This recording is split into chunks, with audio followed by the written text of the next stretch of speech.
Okay नमस्कार दोस्तों, क्या हालचाल है। आज हम लोग आए हैं, हम आपके साथ बात करने about 70th BPSC and what should be the way ahead for all of us. As of now I will divide, क्या कर रहा हूँ मैंने स्टूडेंट्स को 3 कैटेगरी में डिवाइड किया है दोस्त। इससे पहले एक वीडियो हमारे चैनल पे आ गया है, इस वीडियो को आप उसको देखने के बाद देखिएगा तो ज़्यादा फ़ायदा होगा।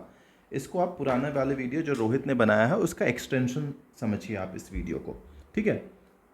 तो मैं क्या कह रहा हूँ, I have divided students into 3 categories. किस तरह की कैटेगरीज में मैंने डिवाइड किया है दोस्त, लुक। फर्स्ट, दोज पीपल जो श्योर हैं कि वो 69th का मेंस लिख रहे हैं, वो लोग दक्ष बैच में ऑलरेडी इनरोल्ड हो चुके होंगे, आई एम अज्यूमिंग दिस। अगर नहीं तो जहाँ भी उनको इनरोल होना है, जिन भी लोगों पे उनको भरोसा है वहाँ वो हो चुके होंगे, and they must have started their preparation by now. There is no issues at all. उसके बाद कुछ ऐसे बच्चे होंगे जो 70th BPSC को टारगेट कर रहे होंगे। इसमें 2 कैटेगरी के बच्चे होंगे, एक वो जिनका ये फर्स्ट अटेम्प्ट होगा और those who are just starting their preparation, जो अपना प्रिपरेशन स्टार्ट कर रहे हैं, this is their first time into this battlefield. और एक बच्चे वो होंगे जो 1-2 साल पुराने होंगे, जिनको थोड़ा बहुत एक्सपीरियंस है, ठीक है।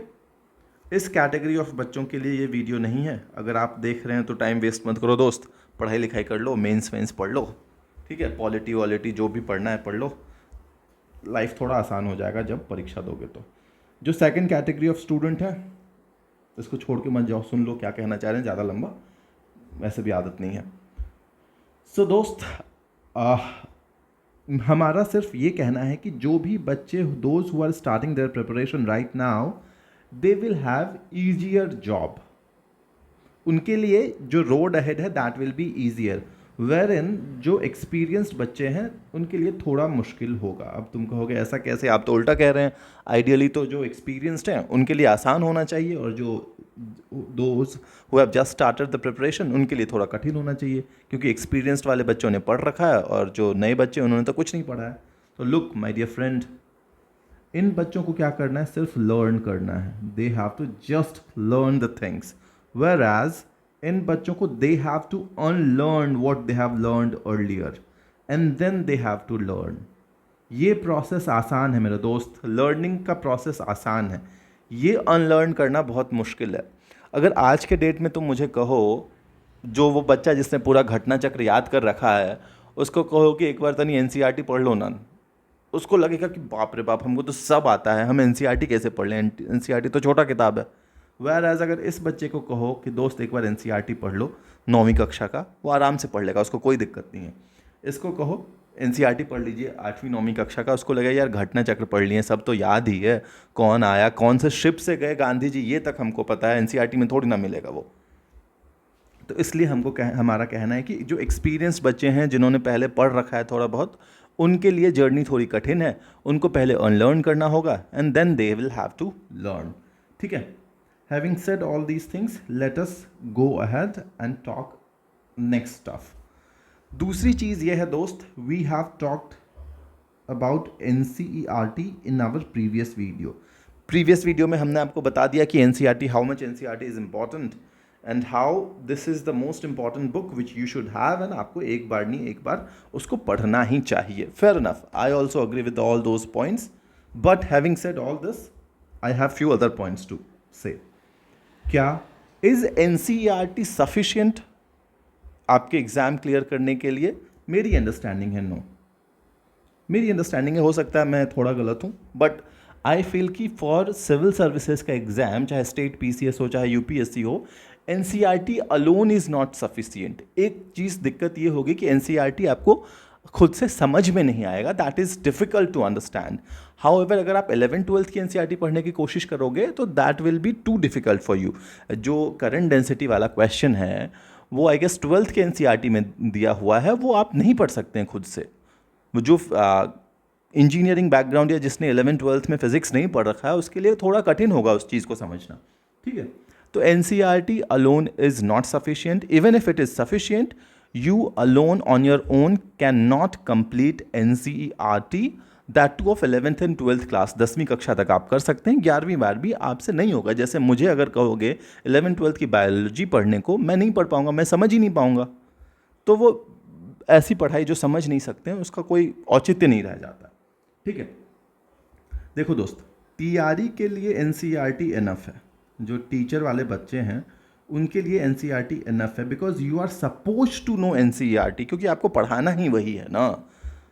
लेकिन जो सिविल सर्विसेज का परीक्षा है, कंबाइंड कॉम्पिटिटिव एग्जामिनेशन का परीक्षा है, उसके लिए एनसीईआरटी जो है दोस्त वो इनफ नहीं है। अब इसको let me rephrase what I am saying. क्या बिना एनसीईआरटी पढ़े हो जाएगा? The answer is again no. क्या सिर्फ एनसीईआरटी पढ़े हो जाएगा? The answer is again no. So what I am saying is you need NCERT plus something. This is what is needed. ठीक है, this something will be provided by your mentor, your guide, your senior, जिन पे भी आपको trust है, या फिर या बुक्स, जो स्टैंडर्ड बुक्स हैं। Rohit has already discussed about कि एक आध दो महीने में, अब फॉरगेट कि एक आध दो महीने में आप इस एग्ज़ाम को क्लियर कर लोगे। दिस नीड्स 6-7 महीने का प्रिपरेशन। ठीक है, so I am not going into that part. इसके बाद मैं और कुछ कहना चाह रहा हूँ, that is importance of newspaper.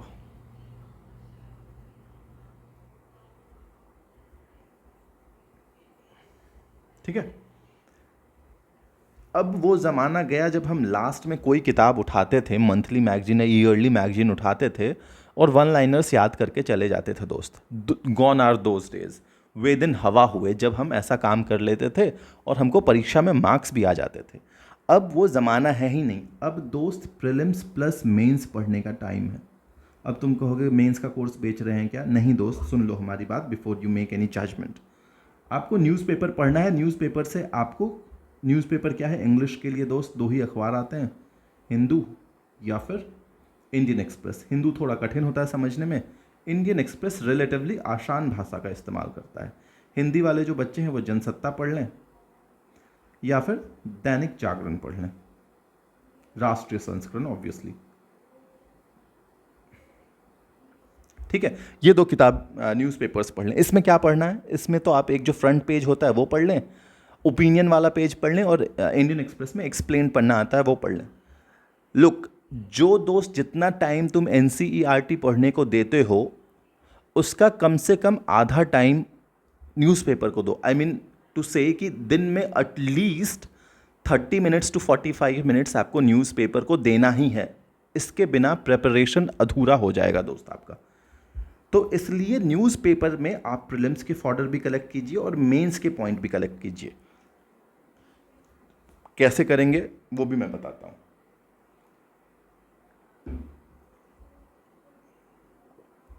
एक कॉपी लो।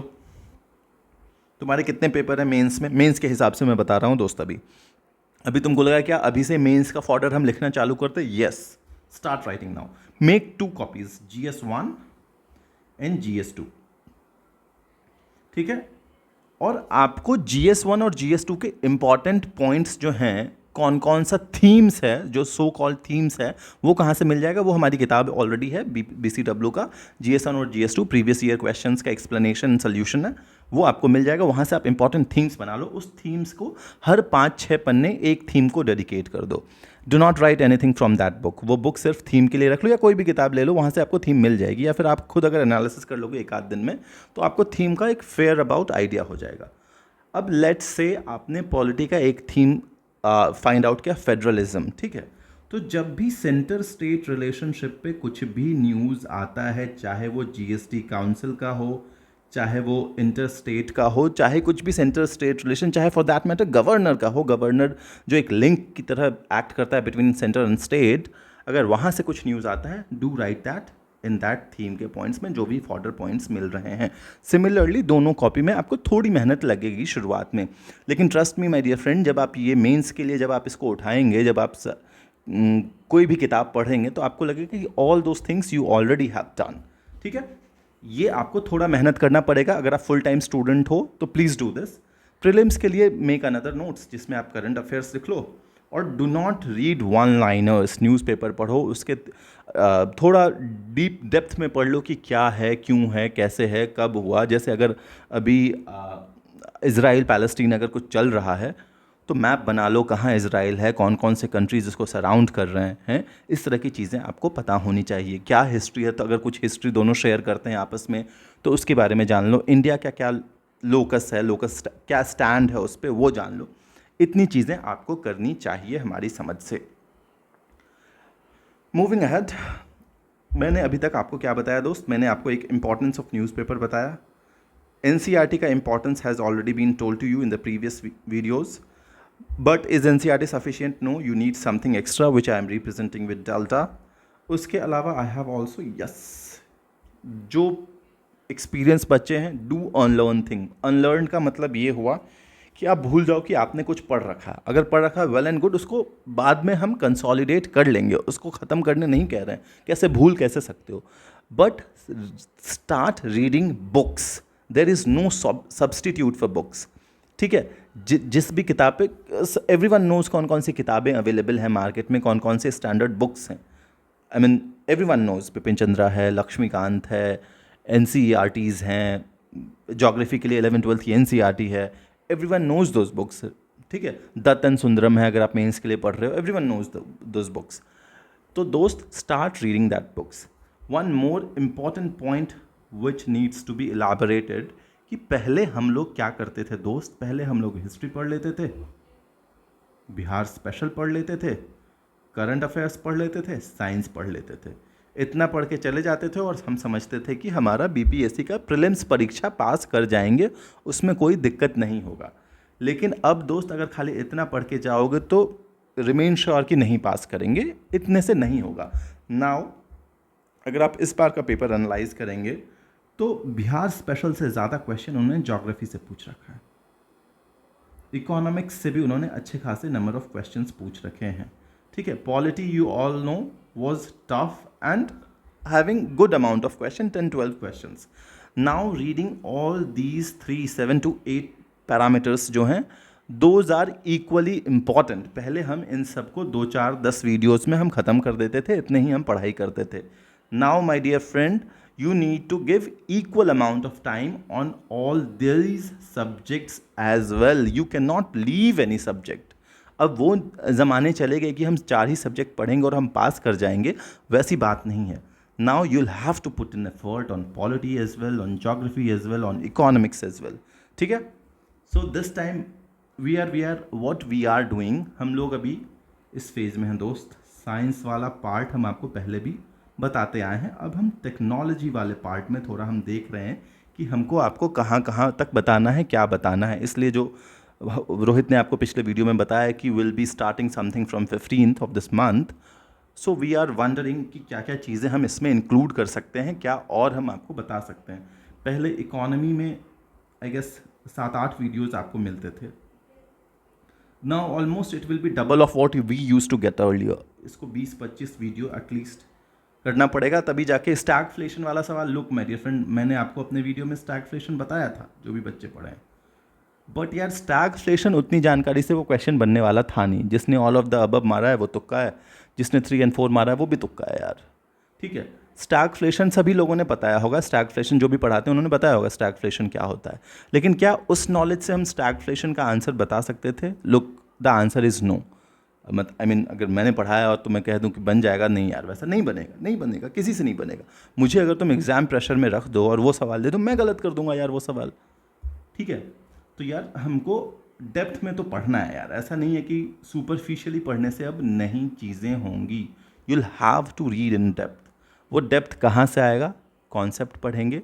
न्यूज़पेपर में ये सारी चीज़ें आपको अगर आप 6-7 महीने के अंतराल में देखोगे, everything will be repeated twice. Stagflation, inflation, ये सारी चीज़ें, GDP, fiscal policies, monetary policies, election commission, governor का रोल पे डिस्कशन, विमेन रिजर्वेशन, ट्रांसजेंडर्स के लिए reservation, everything, caste census, entry number 69 of central list, entry number 45 of concurrent list, everything will come 2 times at least in these 6 to 7 months.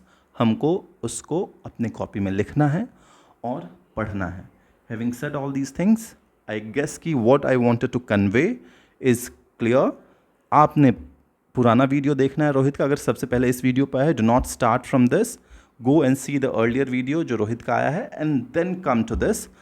दोनों video combine करके take your gettings जो आपको यहाँ से लेना है, take that and start preparation. कैसे करना है that is not an issue, आपको पता है कहाँ पढ़ना है, क्या पढ़ना है. NCERTs are important, that you know. Plus delta जो हम लिख रहे हैं कहाँ से वो मिलेगा, that also you know. I am not here to ask you to join us. ठीक है, वो आपके बुद्धि विवेक पे है क्या करना है नहीं करना है. ठीक है, bye, all the best, study well. मिलते हैं फिर कभी किसी और